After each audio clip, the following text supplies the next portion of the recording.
Hi, and welcome to my YouTube channel, Dating Over 50.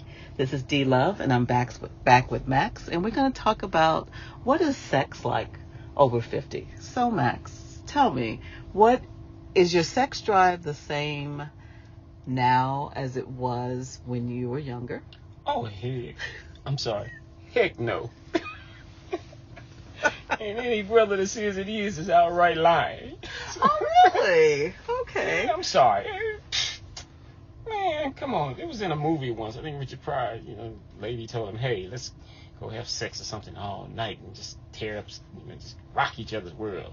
And Richard was like, hey, let's go ahead and have good sex for 15 minutes and go to sleep.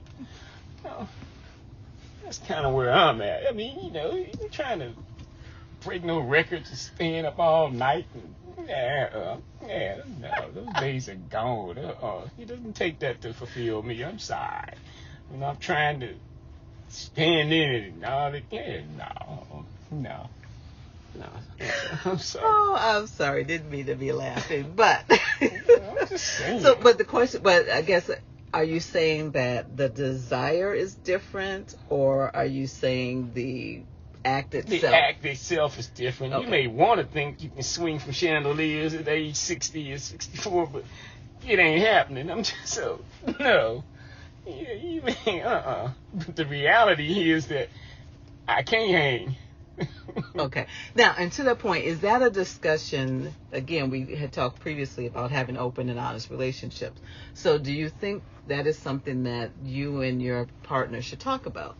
Because, again, we are getting older and our bodies are changing. And what we think in our head doesn't always happen in our bodies. So do we come up with like some agreement as how this is going to work?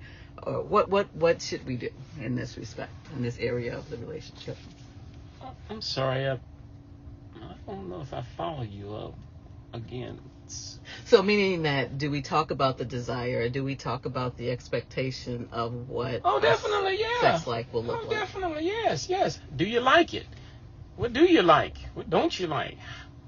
No. Yeah, definitely. I'm very comfortable speaking on sex. And I would hope my partner would be too. Yeah. I mean, but would you explain to her your expectation or what you are able to do? Yes. Like, yes, hey, sweetie, don't be looking for me to do this every day because it's just not there. Or yeah. not that I don't want you. I just, how does that conversation kind of look? Do you know? Any idea? Pretty much like that. To be quite honest with you, yeah. Again, I'm going to let you know, okay, this is where I'm at now in my life. This is what I'm comfortable doing. This is what I'm not comfortable doing. But again, certain relationships function in certain ways, different ways. There may be a chemistry there that for some reason it commands more affection. There may be one that commands less affection. It just all depends. But me, I don't have a play-by-play or anything along those lines. Just come what may. But is it as important? Meaning, does it still carry as much weight in the relationship as it did when you were in your 20s and 30s? Not for me. Okay. If it does for her, then I'd say she'd go find somewhere else. She's looking for somebody 50 or 60 to do the things they were doing at 30. Good luck. I mean, I ain't mad at you. Find your happiness wherever it is, but being honest, because again, it's gonna eventually, the story's gonna eventually tell itself. And you want to shoot a Viagra here and there, and kick it, take it in overdrive every now and then. You explore different things, But just on your normal, regular weekday kind of situation, we're not trying to do any marathon sexual encounters, just kind of. No.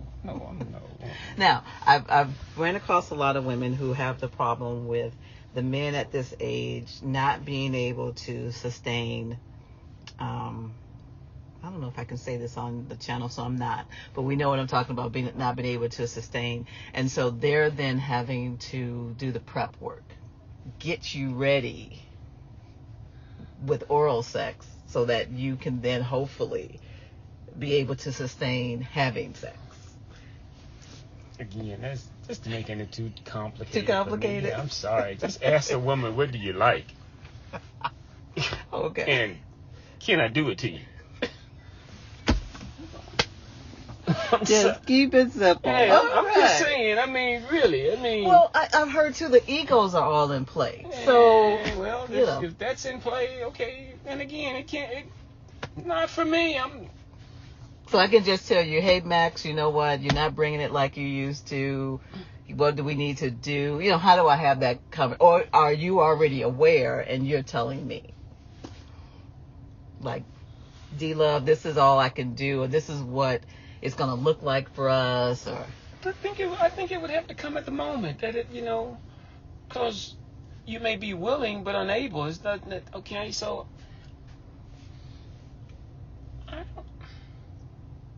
don't know. I just think it would depend upon the moment, the time, and how it came to be. But at the end of the day, you think you could have that conversation and not be offended, or of course if she brings it to you correctly, meaning she's not trying to degrade you while she's talking about it, but she's being supportive and letting you know that she's here for you and she wants to make this work for both of us, and we're having this conversation. I'm on this podcast now, aren't I? What is that? I'm saying, hey, this is how I think, this is what I feel. So yeah, I'm pretty sure I can tell you that if we sitting in a room one-on-one together. Really? You think? No, I don't think, because I'm not the one you try to have sex with.